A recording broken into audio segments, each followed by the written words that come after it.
অহা জানুৱাৰী মাহৰ পৰা আমি বহুদিনে জমা হৈ থকা কিছুমান সমস্যা সমাধানৰ কামত হাত দিম। বহু আমাৰ চৰকাৰৰ লগত কাম কৰি থকা বহু ব্যক্তিৰ, বহু অনুষ্ঠানৰ, বহু সংগঠনৰ বহু সমস্যা আছে।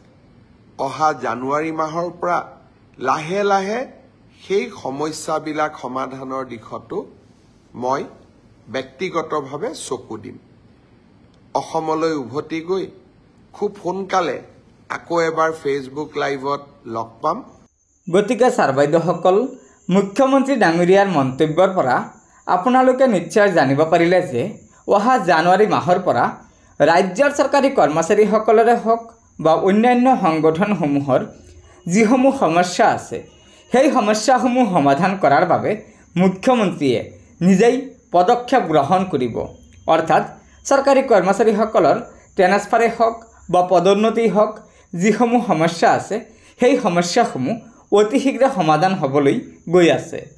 গতিকে ছাৰ বাইদেউসকল, লগৰ বন্ধুবৰ্গক এই ভিডিঅ'টো শ্বেয়াৰ কৰি আজিৰ এই সুখবৰটো জনাই দিব আৰু নতুনকৈ অহা ছাৰ বাইদেউসকলে অনুগ্ৰহ কৰি আমাৰ এই চেনেলটো ছাবস্ক্ৰাইব কৰি ল'ব।